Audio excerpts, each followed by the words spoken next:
प्रारंभ करते हैं। कृष्णाय वासुदेवाय हरये परमात्मने प्रणतक्लेशनाशाय गोविंदाय नमो नमः। गुरुर्ब्रह्मा गुरुर्विष्णु गुरुर्देवो महेश्वरः गुरु साक्षात् परब्रह्म तस्मै श्री गुरुवे नमः। श्री गुरुवे नमः।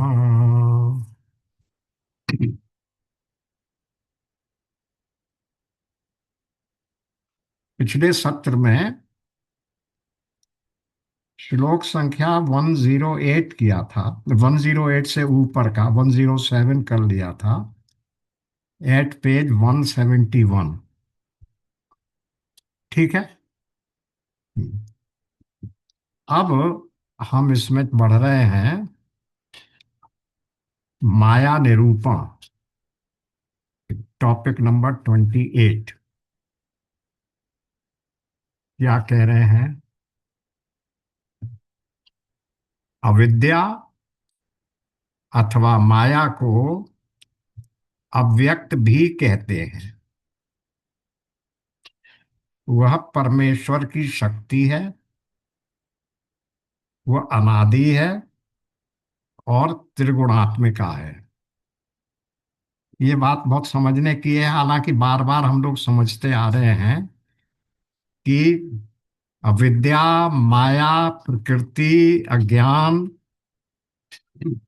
ये सब चारों नाम एक ही तत्व के हैं और उसको किसी भी नाम से कह सकते हैं, पर्यायवाची शब्द है। अलग अलग संदर्भ के अनुसार कहीं माया का शब्द का प्रयोग होता है, कहीं अविद्या का।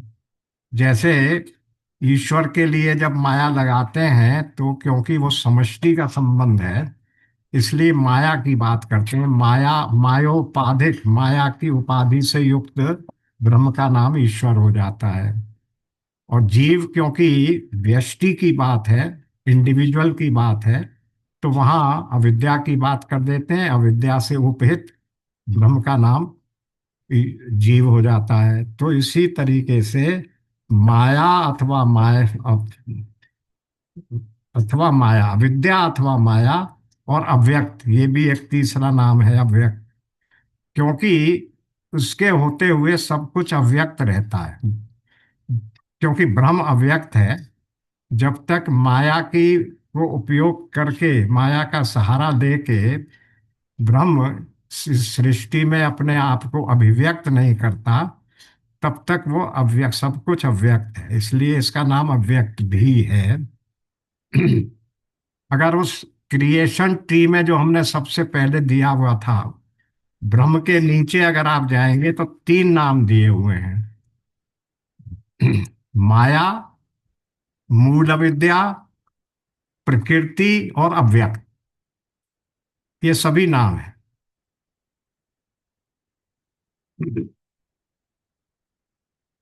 तो ये अनादि है, त्रिगुणात्मिका है। केवल सूक्ष्म बुद्धि वाला ही इसका अनुमान इसके कार्यों को देखकर लगा सकता है। इस अविद्या से संपूर्ण विश्व प्रसूत है। इसी अविद्या के कारण ही सारा संसार का जन्म हुआ है। प्रसूत का मतलब है जन्म होना, इसीलिए प्रसूति, प्रसूति गृह कहा जाता है। उस सर्वशक्तिमान भगवान परमेश्वर की अनेक शक्तियों में से एक शक्ति उसको स्वयं को भ्रमित कर देने वाली है। इस दैवी शक्ति विशेष को अव्यक्त कहते हैं और ये कारण शरीर है। तो एक बात और यहां समझ लीजिए कि जब हम कहते हैं स्थूल शरीर, सूक्ष्म शरीर और कारण शरीर, तो स्थूल शरीर और सूक्ष्म शरीर के तो हमने देख लिए कि पंचभूतात्मक हैं और उनमें क्या क्या अवयव होते हैं। लेकिन कारण शरीर, जब पहले कारण शरीर भी कह रहे थे, यहाँ देखा था अभी हमने, इसमें भी देखा था, तत्वबोध में भी देखा था, विवेक चूड़ामणि में भी देखा था। तो यहाँ उन्होंने स्पष्ट कहा था कि कारण शरीर केवल मात्र अविद्या है। अविद्या का ही नाम कारण शरीर है। उसका नाम और जबकि उसमें शरीर जैसी कोई चीज है नहीं, क्योंकि अविद्या में कहीं कुछ शरीर जैसा दिखने वाला या आकार वाली कोई वस्तु नहीं है। अविद्या तो बिल्कुल नाम रूप आकार से अलग है। तो भी उसका नाम कारण शरीर क्यों दे दिया गया? इसलिए दिया गया कि स्थूल शरीर है और सूक्ष्म शरीर है। ये दोनों भी किससे उपहित हैं? किसके द्वारा प्रसूत हैं? ये पंचभूतात्मक जगत का ही सोर्स क्या है? वो अविद्या ही है। अविद्या, कामना और कर्म। अविद्या से कामना पैदा हुई, कामना से हमने कर्म किए, उन कर्मों से हमारे को अच्छा या बुरा शरीर मिला भोगने के लिए।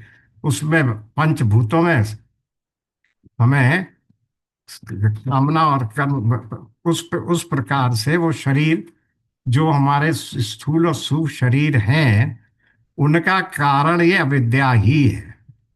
इस शरीर को, स्थूल और सूक्ष्म शरीर को धारण करने का या इसको अभिव्यक्त करने का कारण अविद्या ही है, इसलिए उसको कारण शरीर कह दिया।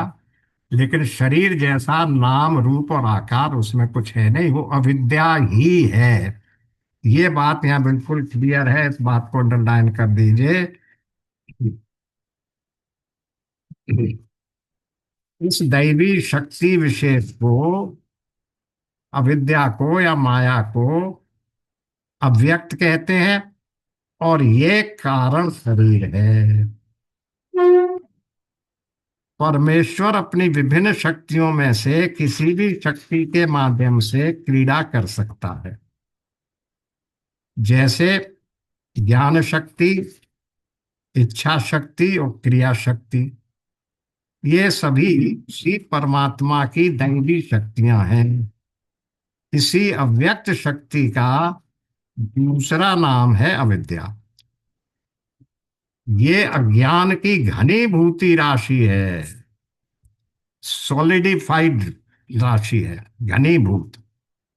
सुषुप्ति में व्यक्ति को केवल एक ही बात का अनुभव होता है, और वह है मैं कुछ नहीं जानता या मुझे कुछ नहीं मालूम। सुषुप्ति में हरेक का स्वरूप यही है कि मुझे ज्ञात नहीं। ये अनुभव सत्व, रजस और तमस, इन तीनों गुणों के प्रभाव के कारण होता है। सत्व, रजस और तमस, ये तीनों मानो तीन प्रकार की प्रकृति है। गीता के 14th चैप्टर में जहां पर गुण गुणत्रय विभाग योग जिसका नाम है, वहां ये बताया गया है कि ये प्रकृति तीन तत्वों से बनी हुई है। रज, तम, तम रज और सत्व, या सत्व रज और तम। इसको ऐसा मान लीजिए कि जैसे वहां उदाहरण दिया गया है कि तीन रंग की तीन डोरियां हों, तीन धागे हों, और उनको बटकर एक बना दिया जाए, तो वो क्या कहलाएगा? वो कहलाएगी माया। वो वो कहलाएगी प्रकृति। और वो तीन रंग की डोरियां उसकी जो हैं, वो हो गई सत्व, रज और तम। तो सत्व, रज और तम का कलेक्टिव नेम ही, संयुक्त नेम ही प्रकृति है। तो इसलिए वो कह रहे हैं मानो तीनों तीन प्रकार की प्रकृतियां हैं। हमारे विचार इन्हीं के वशीभूत होकर कार्य करते हैं। इनसे ही नाना विधि अभिव्यक्तियां प्रसूत होती हैं। तीनों गुणों से युक्त ये माया शक्ति इंद्रिय ज्ञान के परे है, इंद्रियों से समझ में नहीं आ सकती। इसके कार्य परिणाम ही केवल देखे जा सकते हैं। ठीक वैसे ही जैसे विद्युत को हम उस केवल उसके कार्य अर्थात प्रकट या अभिव्यक्त रूप से ही जान सकते हैं।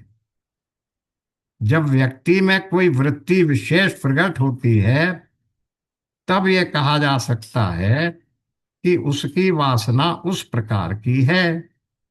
अतः केवल कार्यों के द्वारा ही माया का अनुमान लगाया जा सकता है, और वो भी केवल उनके द्वारा जिनकी बुद्धि पर्याप्त सूक्ष्म हो।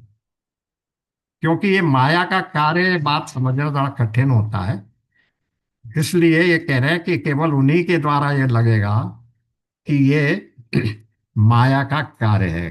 कोई भी वृत्ति होती है तब हम कह सकते हैं कि उसकी वासना, क्योंकि वासना कहाँ से आई?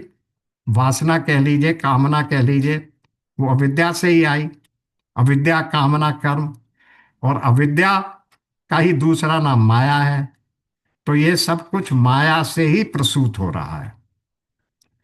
अपने चारों तरफ जिस अनित्य, परिच्छिन्न और परिवर्तनशील जगत को हम देख रहे हैं, वह केवल माया से ही आविर्भूत है।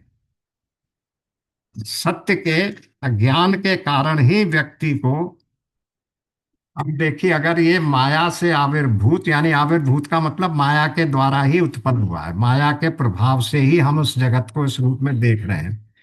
जैसे रस्सी के में सांप हम किसके प्रभाव से देख रहे हैं? माया के प्रभाव से। और माया क्या है? अज्ञान।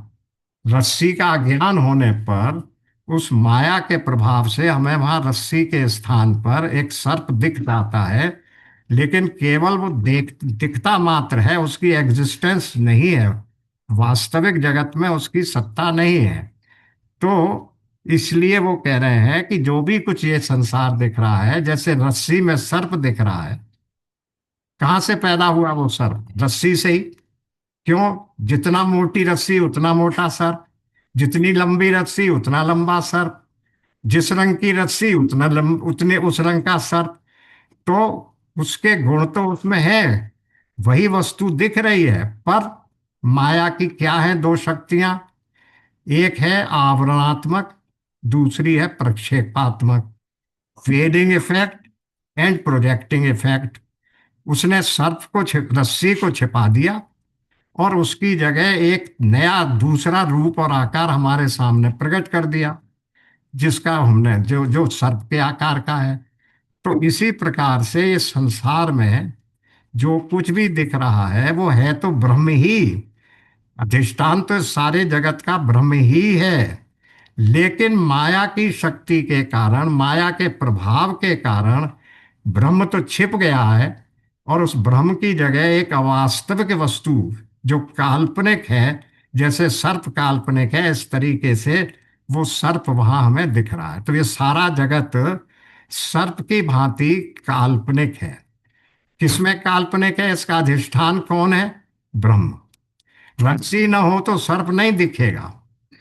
ब्रह्म न हो, या वो कोई ऐसी सदा रहने वाली सत्ता न हो, तो ये जगत नहीं दिखेगा। ये जगत किसमें दिख रहा है? इसका कोई तो अधिष्ठान होना चाहिए। वो इसीलिए कह रहे हैं कि वो जो भी कुछ जगत हम देख रहे हैं वो केवल माया से ही आविर्भूत है। सत्य के अज्ञान के कारण ही व्यक्ति को विषय, दृश्य, भाव एवं विचारों की दुनिया गोचर प्रतीत होने लगती है। गोचर का मतलब होता है, गौ का अर्थ, गो का अर्थ होता है इंद्रियां। गोचर का मतलब इंद्रियों से देखने लायक, इंद्रियों के, इंद्रिय से, इंद्रिय गम्य, इंद्रियों के द्वारा देखने लायक। सारे विचारों की दुनिया इंद्रियों से दिखने लायक प्रतीत होने लगती है।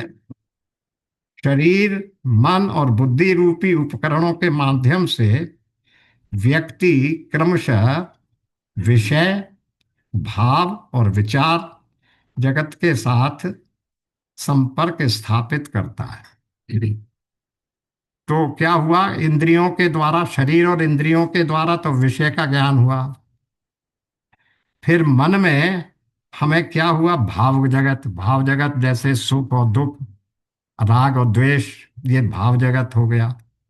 और फिर बुद्धि से क्या मिला हमें? मान अपमान, जैसी बातें। तो ये तीनों चीजें इन्हीं के विचार से जगत से संपर्क स्थापित होता है।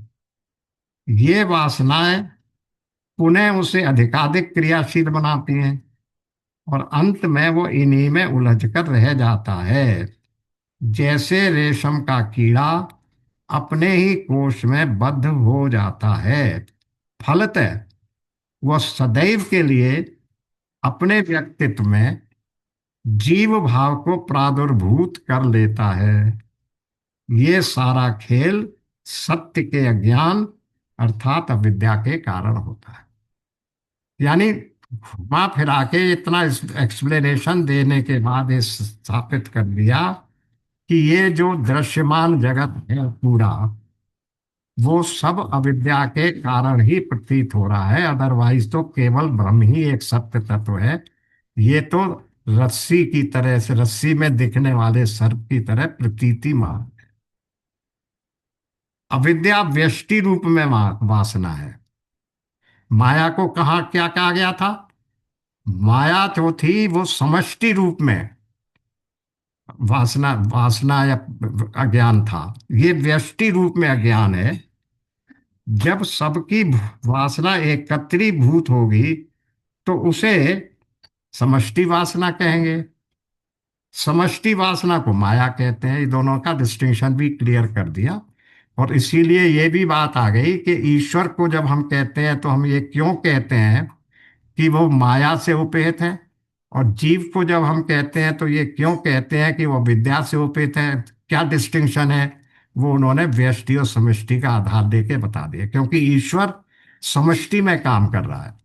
इसलिए सब इंडिविजुअल की जो एकीकृत वासना है वो सब मिलाकर उसको माया कह दिया।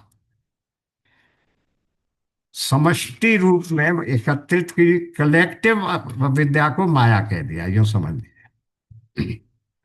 परम तत्व, अब यहां और क्लियर भी हो गया, परम तत्व ईश्वर के रूप में माया कार्य करता है। परम तत्व यानी ब्रह्म ईश्वर के रूप में माया में कार्य करता है, रूप में कार्य करता है। तब माया उसका माध्यम अथवा करण बनती है। करण का अर्थ हम लोग यहाँ कारण नहीं है, करण शब्द है। करण का अर्थ होता है टूल, इम्प्लीमेंट, इक्विपमेंट, जिससे हम कोई का इंस्ट्रूमेंट, जिससे हम कोई काम करते हैं। इसीलिए ये जो हमारी ज्ञानेंद्रियां और कर्मेंद्रियां हैं, इनको हम क्या कहते हैं? बाह्य करण। बाहरी जगत में दिखने वाले हमारे इंस्ट्रूमेंट, हमारे औजार। और मन बुद्धि चित्त अहंकार को हम अंतःकरण कहते हैं। क्यों अंतःकरण कहते हैं? वो अंदर में रहने वाले औजार हैं, और हैं वो भी औजार, हैं वो भी इंस्ट्रूमेंट्स फॉर डिफरेंट पर्पजेस। सुख दुख को महसूस करने के लिए, मान अपमान को महसूस करने के लिए, ये इस तरह से। इसे इसे सॉरी, इसे इस प्रकार कहा जा सकता है कि परम तत्व जब वासना अथवा अविद्या यानी व्यष्टि माया, अब देखिए दोनों बात बहुत क्लियर हो गई अब। व्यष्टि अविद्या ही व्यष्टि माया है, और जब ये व्यष्टि माया अपने ओरिजिनल रूप में, या यूं कहिए, अविद्या क्या है? व्यष्टि माया। और माया क्या है? समष्टि अविद्या। समझिए उस बात को। अविद्या को कनेक्ट करते चले जाए तो समष्टि अविद्या का नाम हो जाएगा माया। और अगर एक इंडिविजुअल कंसीडर करें, उसके एक अवयव को कंसीडर करें, तो व्यष्टि माया। एका एकाग्र में वो व्यष्टि है, अदरवाइज कलेक्टिव रूप में वो माया है, इंडिविजुअल रूप में वो विद्या है। इतना ही फर्क है। है तो जब परम तत्व जब वासना अथवा अविद्या के माध्यम से कार्य करता है तो वो जीव बन जाता है। और जब माया यानी समष्टि अविद्या लेकिन बहुत क्लियर कर दिया है उन्होंने, वहां व्यष्टि माया, यहाँ समष्टि अविद्या के माध्यम से कार्य करता है, तब वो ईश्वर हो जाता है। हर व्यक्ति अपनी अविद्या के कारण अपने मन के द्वारा अपने आसपास की दुनिया का निर्माण स्वयं ही करता है। ऐसे हरेक की दुनिया को मिलाएं तो समष्टि की दुनिया तैयार हो जाती है, जिसे हम जगत अथवा विश्व का नाम देते हैं। निष्कर्षतः समष्टि वासना अर्थात माया के माध्यम से अभिव्यक्त इस समग्र विश्व का निर्माण समष्टि मन के द्वारा हुआ है। तो समष्टि अविद्या के माध्यम से कार्य करने वाला परम तत्व ईश्वर है, और समष्टि मन के द्वारा अभिव्यक्त होने वाला ही रचयिता ब्रह्मा जी है, जो इस विश्व की रचना करता। ब्रह्मा जी भी उसी का नाम है, ईश्वर भी उसी का नाम है, कार्य ब्रह्म भी उसी का नाम है।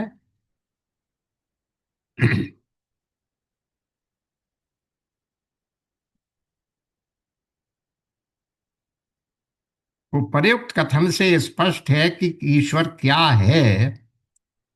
ऐसा प्रश्न पूछना उतना ही मूर्खतापूर्ण है जैसे कोई ये पूछे कि क्या मेरा कोई पिता है।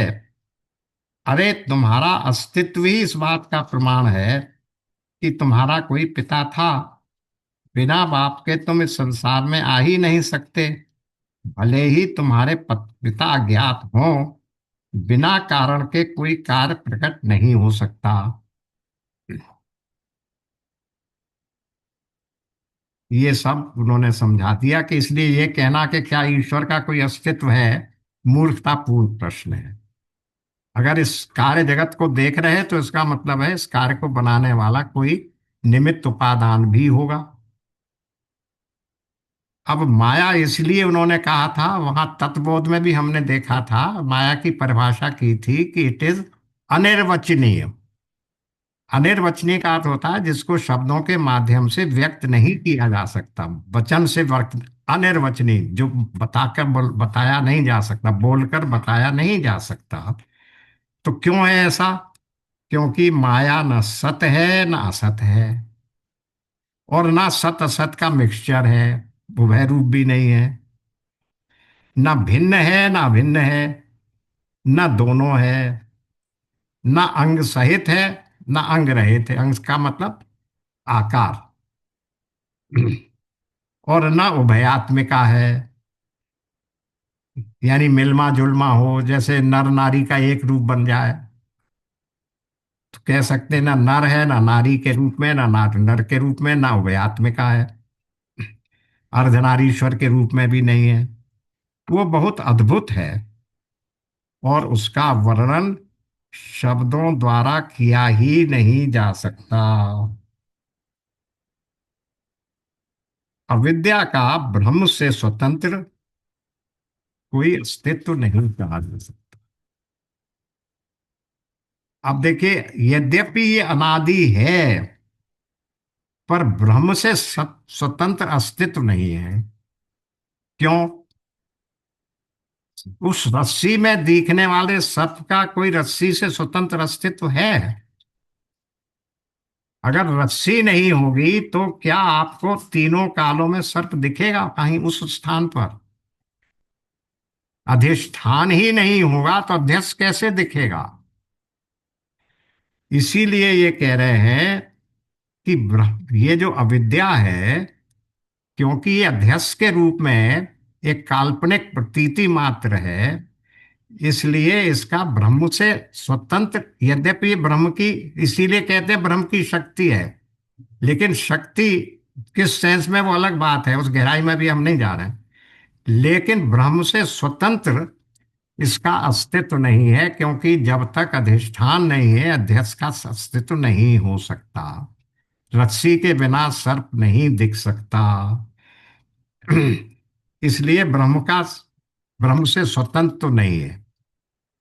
किंतु ये भी नहीं कहा जा सकता कि वो असत है, क्योंकि हम नित्य प्रति उसका सुख और क्लेश दोनों भोग रहे हैं। ये भी नहीं कहा जा सकता कि वो है भी और नहीं भी है, क्योंकि असत वस्तु कभी सत नहीं बन सकती और सत वस्तु कभी असत के रूप में अभिव्यक्त नहीं हो सकती है। ये तीनों बातें बिल्कुल उस प्रकार की हैं जैसे हमने वहां 2.16 में देखा था, न सतो विद्यते भावो न भावो विद्यते सतः, कि सत का तो कभी अभाव नहीं है और असत की कभी स्थिति नहीं है, सत्ता नहीं है। लेकिन फिर भी जो इन दोनों के बीच की एक स्थिति है उसको हमने क्या कहा था? उसको हमने कहा था मिथ्या। तो जैसे वहां मिथ्या क्या था, मिथ्या क्या है ना, उसको सत्य कह सकते हैं क्योंकि तीनों कालों में नहीं रहता। पहले नहीं था, बाद में नहीं रहेगा, अब रहेगा, बीच में दिखता है। उसको असत भी नहीं कह सकते क्योंकि दिख रहा है, एक काल में तो है ना। तो फिर क्या कहें? सत और असत दोनों भी नहीं कह सकते क्योंकि सतत सत से असत विपरीत है, असत से सत विपरीत है, तो दोनों का एक मिक्सचर कैसे बना सकते हैं आप? जो सत है वो सत नहीं हो सकता, जो असत है वो सत नहीं हो सकता, तो उनको आप सत असत कैसे कह देंगे? How can you combine these two impossibles? तो फिर क्या है वो? एक नाम चाहिए। तो किसी ने तो कहा अनिर्वचनीय, जैसे यहां इन्होंने कह दिया अनिर्वचनीय है, उसका शब्दों द्वारा वर्णन नहीं किया जा सकता। ऊपर तो आ ही गया, श्लोक में देख लीजिए शब्द आ गया, महाधुरता अनिर्वचनीय रूपा। हिंदी में उन्होंने ट्रांसलेशन में कह दिया उसका शब्दों द्वारा वर्णन नहीं किया जा सकता, लेकिन वहां तो शब्द वही है श्लोक में, अनिर्वचनीय रूपा। तो वो मिथ्या भी अनिर्वचनीय रूपा। तो अब इसी तरह से यहाँ जो गुण बताए जा रहे हैं बिल्कुल वही गुण है जो हमने वहां डिस्कस किए थे कि जगत का क्या गुण है। क्योंकि जगत भी तो माया की वजह से दिख रहा है ना, तो इसलिए जो जगत के गुण है वही माया के गुण है। हम नहीं कह सकते कि भूत खंबे में विद्यमान है, ना ये कह सकते हैं कि भूत नहीं है, क्योंकि उसको देखकर ही तो हम पसीने पसीने हुए जा रहे हैं। और ये कहना कि वो है भी और नहीं भी है परस्पर विरोधी वक्तव्य है और शब्दों का फूहड़ प्रयोग है। हम ये भी नहीं कह सकते कि ये शक्तिमती माया है और ब्रह्म के अतिरिक्त है। हम्म।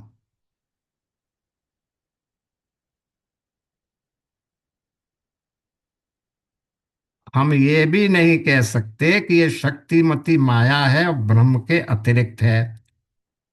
अतिरिक्त का मतलब ब्रह्म के अलावा, इन एडिशन टू ब्रह्म।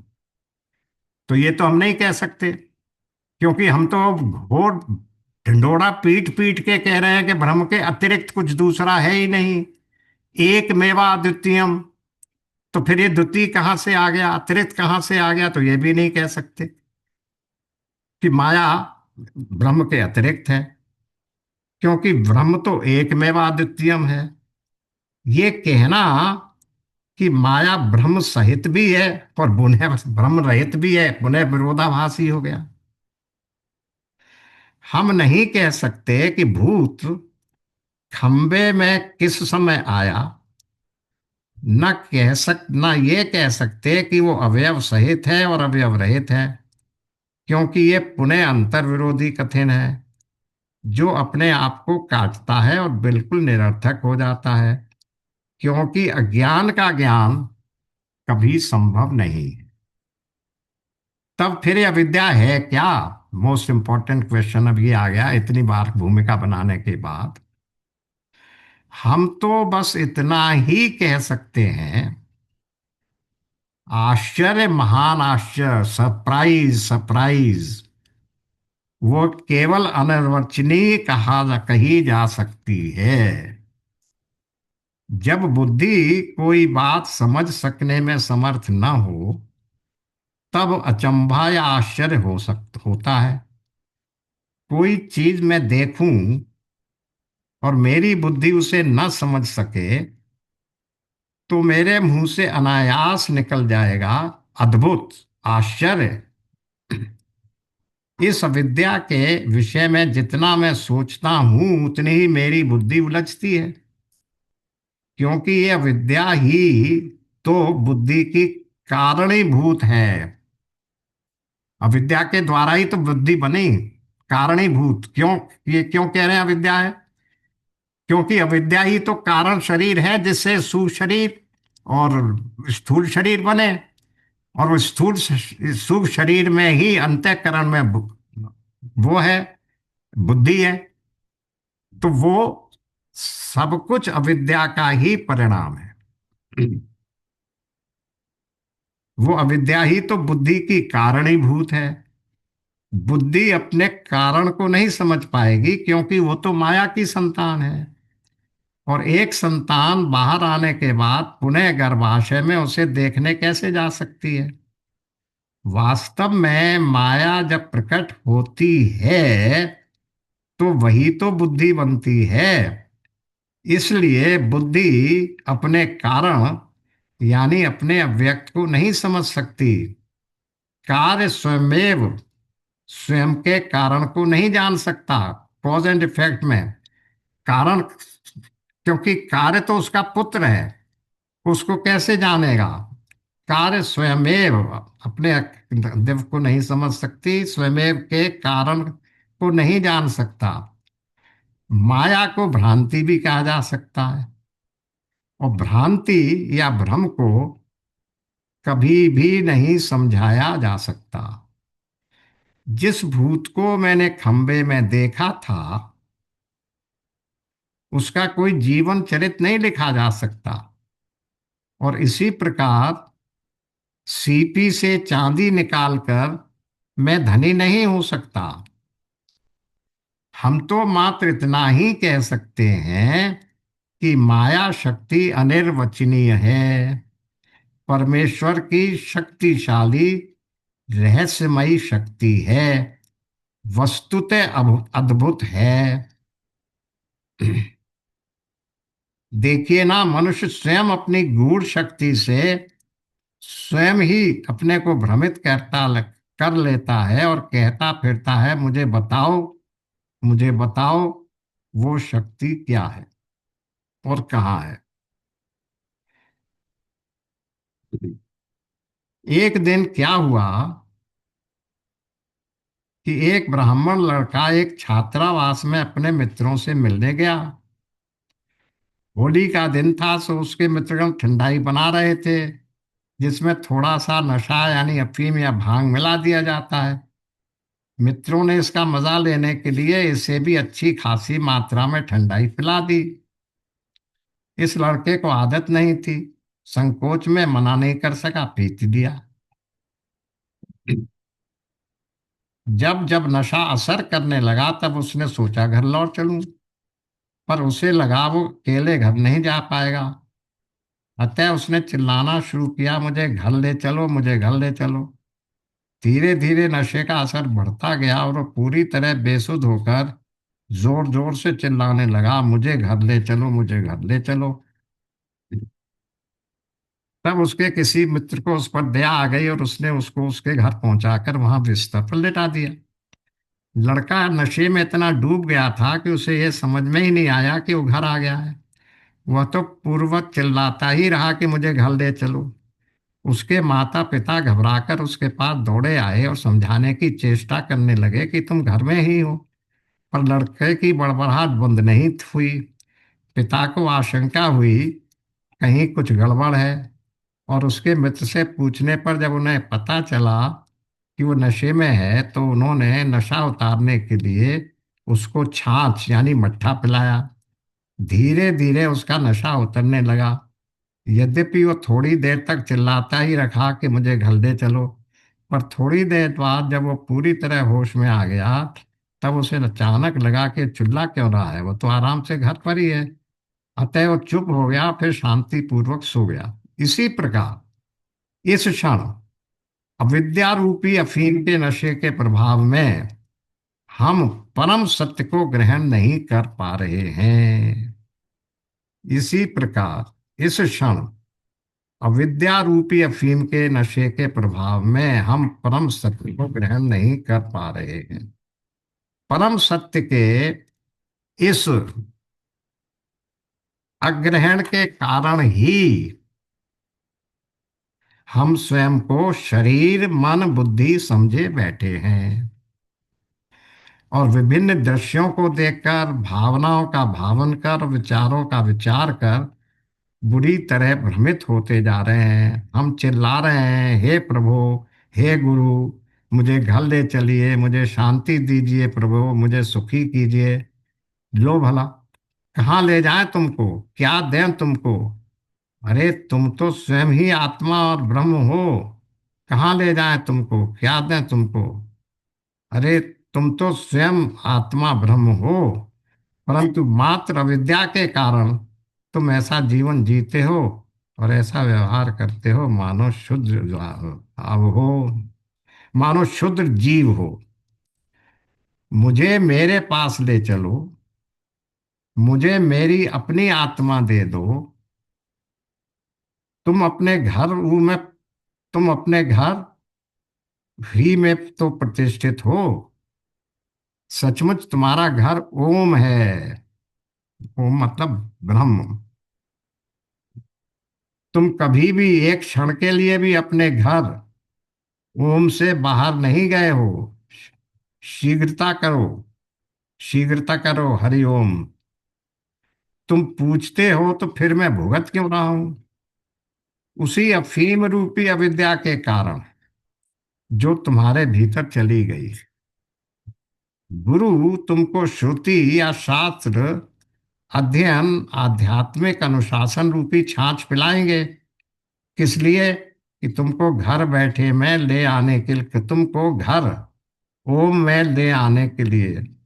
वास्तव में जहां तुम हो ही सही चिंतन का भाव भ्रांतियां अथवा विपरीत भावना को जन्म देता है। सही दिशा में ठीक ठीक विचार करो, सारे दुखों का शमन हो जाएगा। अब इस श्लोक में मुख्यतः जो ये बात बताई इन्होंने वो ये है कि जब तक आप इस भ्रांति में पड़े रहेंगे कि ये संसार वास्तविक है और मैं भी वास्तविक हूँ और इस संसार में दिखने वाली वस्तुएं वास्तविक हैं जिनसे मुझे सुख दुख ऐश्वर्य आराम यश सम्मान मिल सकता है, तब तक आप इसी तरह कहते रहेंगे जैसे कि वो बेहोश नशे में पड़ा हुआ आदमी था।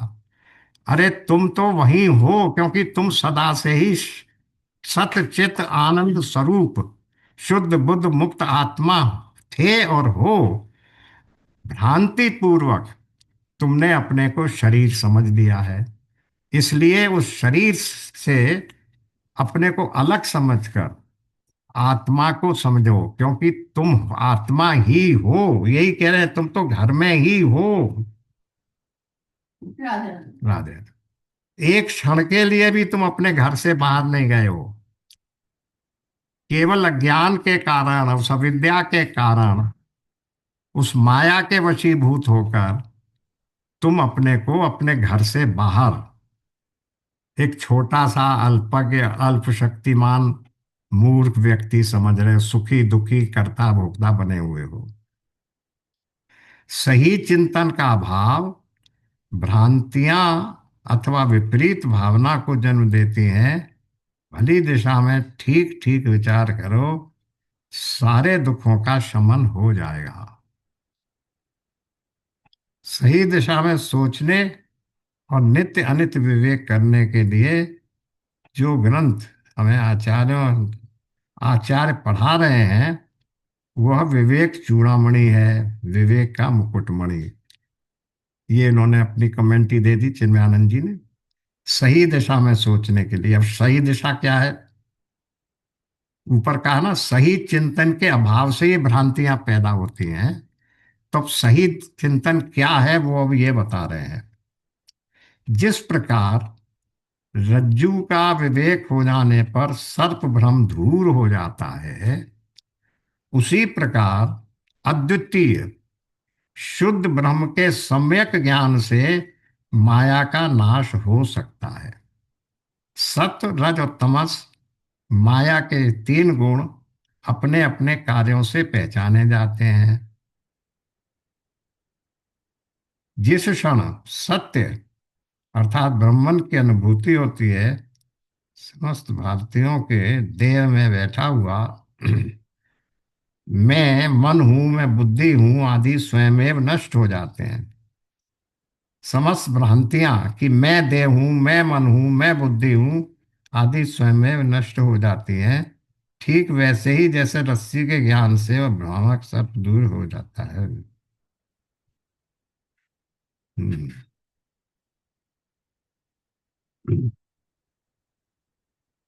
ये इस महान अविद्या के तीन गुण हैं, सत रज और तम। इनके कार्यों के आधार पर इनको ये नाम मिले हैं। माया शक्ति के कार्य तीन कोटि में आते हैं। जिस प्रकार ग्रीष्म और शीतकालीन ऋतुओं में प्राकृतिक दृश्य भिन्न भिन्न दिखाई देते हैं, उसी प्रकार ये गुण मन और प्रकृति को निर्धारित करते हैं और भिन्न भिन्न प्रतीत होते हैं। गुणों के प्रभाव से व्यक्ति का मानसिक परिदृश्य कैसा होगा, इसका अध्ययन देखी देनी होती है। अब हम आ गए श्लोक 111, 112। रजस की शक्ति है विक्षेप शक्ति।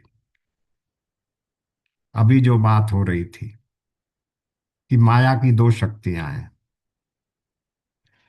विवेक, विक्षेप शक्ति क्रियाशीलता इसका असली स्वरूप है। वह क्रिया का मूल स्रोत है। रजस वाला व्यक्ति बहुत चंचल होता है स्वभाव से, कुछ ना कुछ करते रहना चाहता है, कॉम्पिटिटिव स्पिरिट वाला होता है, संघर्षशील होता है। उससे ही राग द्वेष आदि मनोविकार तथा दुख आदि भी निरंतर उद्भूत होते रहते हैं। माया की रजोवृत्ति मन के विक्षेपों का निर्माण करती है। अर्थात मन के स्तर पर जब माया अभिव्यक्त होती है तो मानसिक विक्षेपों का कारण मानसिक विक्षेपों का रूप धारण करके प्रकट होती है। जिस माया के कारण मन में अस्थिरता पैदा होती है उसी का नाम रजोगुण है। इसी से सब क्रियाएं जन्म लेती हैं। जब मन सक्रिय होता है तो हम बाहर संसार में कर्म करने लगते हैं।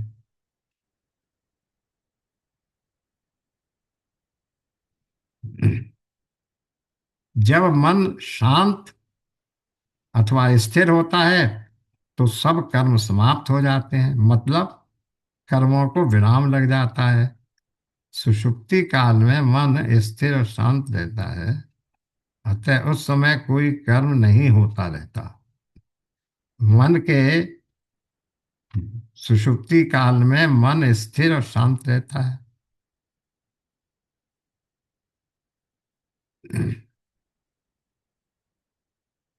अतः उस समय कोई कर्म नहीं होता रहता। मन के चंचल होने पर भी कर्म संभव है। किसी भी कर्म के क्रियान्वित होने के पूर्व हमारे सामने, हमारे मन के सामने उस कर्म का चित्र उभर कर आ जाता है। वस्तुओं और व्यक्तियों का संसर्ग हमें अधिकाधिक आसक्ति करता है। पहले मन में एक संभावना जगती है, तब तत्संबंधी इच्छाएं और फिर राग उद्भूत होता है, और फिर वही इतना ज्यादा हो जाता है कि विक्षेप उठने लगते हैं। तब उन विक्षेपों को शांत करने के लिए मनुष्य संसार के कर्म क्षेत्र में कूद पड़ता है। यहाँ जो ये बात कही जा रही है कि क्या है, सबसे पहले हमारे मन में एक वस्तुओं और व्यक्तियों का संसर्ग हमें अधिकाधिक आसक्ति पैदा करता है। पहले मन में एक संभावना जगती है, तब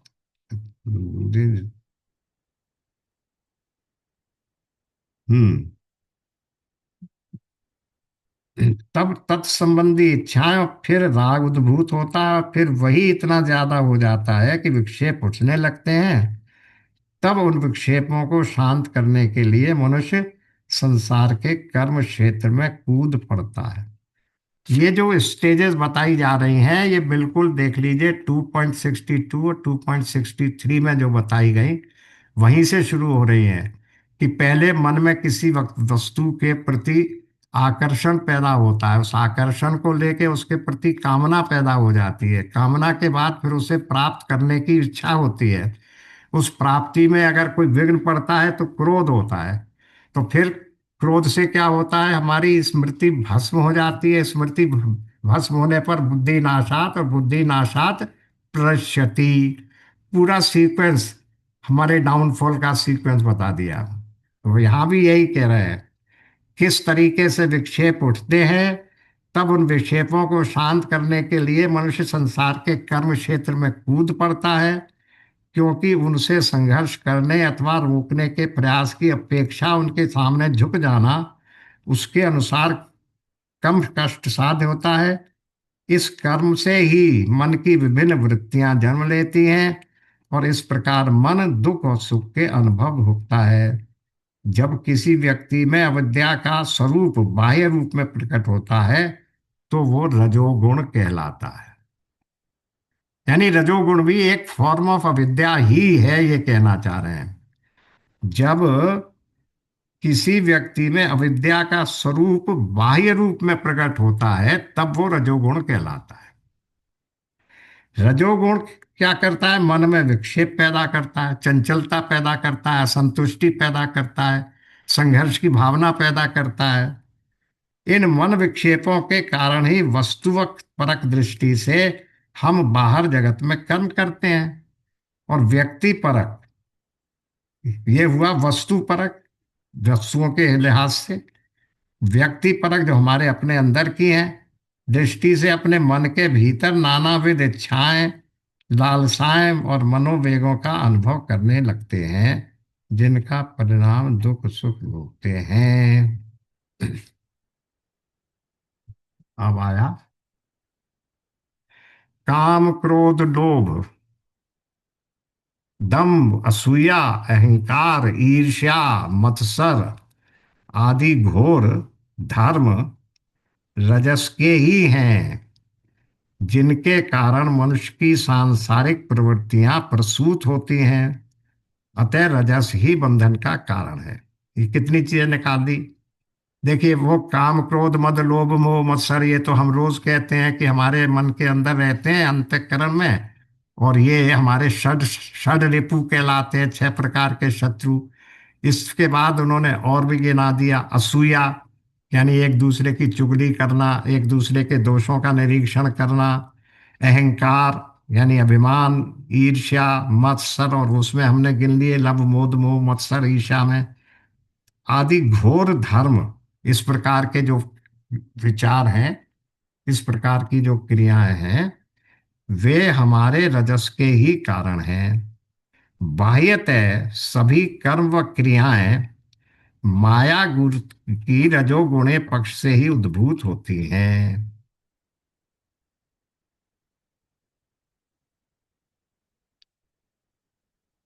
बाहरी सभी कर्म व क्रियाएं माया की रजोगुणी पक्ष से ही उत्पीत होती हैं। मनुष्य के अंतस में इनकी कैसी प्रतिक्रियाएं होती हैं, इसे निम्न श्लोक में समझाया जा गया है। अब ये 30th में समझाएंगे। हम में काम क्रोध लोभ दंभ असूया ईर्ष्या अहंकार मत्सर आदि का प्रकटीकरण रजोगुण के ही कारण होता है। किसी भी व्यक्ति के व्यक्तित्व के मनोस्तर में उदित होने वाली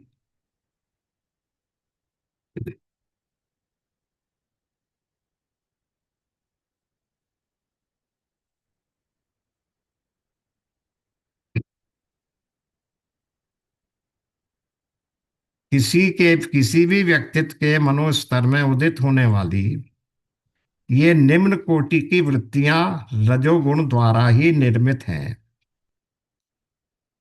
विक्षेप जनित ये क्रियाएं विक्षेप जनित ये प्रतिक्रियाएं भयावह होती हैं। परिणाम में वे उत्तरोत्तर बढ़ जाती हैं और मनुष्य उनसे पूरी तरह जकड़ जाता है, क्योंकि सभी लौकिक कर्म रजोगुण से उद्भूत होते हैं। इसलिए कहा जाता है कि रजोगुण ही जीवन में बंधन का कारण है। रजत शक्ति के प्रभाव में आकर मनुष्य अपनी ही निम्न वृत्तियों में सीमाबद्ध हो जाता है। अब जरा निकालिए 3.36 37। वहां भी क्या कहा जा रहा है? यही कहा जा रहा है।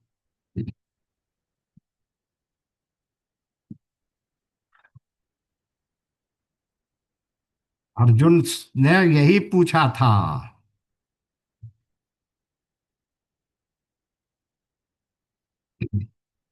अथ केन प्रयुक्त वयम पापम चरति पुरुषः। हे कृष्ण, तो फिर ये मनुष्य स्वयं न चाहता हुआ भी बलात् लगाए हुए की भांति किससे प्रेरित होकर पाप का आचरण करता है? श्री भगवान बोले रजोगुण से उत्पन्न। बस समझ लीजिए, वहां भी रजोगुण ही बताया गया। भगवान ने हमें पाप कर्म में प्रवृत्त करने वाला कौन है? रजोगुण। और रजोगुण से उत्पन्न क्या हो रहा है? काम ही क्रोध है। और ये बहुत खाने वाला अर्थात भोगों से कभी ना गाने वाला और बड़ा पापी है। इसको ही तू इस विषय में वैरी जान। तो ये रजोगुण ही हमें पाप कर्मों में प्रवृत्त करता है, क्योंकि इससे उत्पन्न होने वाली कामनाएं कभी संतुष्ट नहीं हो पाती हैं। बड़ा महाअशन, इसके पेट की भूख महान है, कभी संतुष्ट नहीं होने वाली है। तो ये कामनाएं उत्पन्न होती रहती हैं और आदमी एक के बाद एक दूसरी के बंधन में जकड़ता चला जाता है। रजत शक्ति के प्रभाव में आकर मनुष्य अपनी ही निम्न वृत्तियों में सीमाबद्ध हो जाता है। रजस विक्षेप को जन्म देता है और ये मन विक्षेप हमारी प्रत्येक आत्मा को आवरित कर देते हैं। आवरित का मतलब आवरण, ढक देते हैं, जिसको कहा गया था वेलिंग इफेक्ट। रजोगुणी व्यक्ति जब अपने ही कर्मों के आधिक्य से थक जाता है तो उसे नींद सताने लगती है। नींद अर्थात वो अवस्था जब वो तमस में प्रविष्ट होने वाला है, अर्थात रजस का लय तमस में होता है।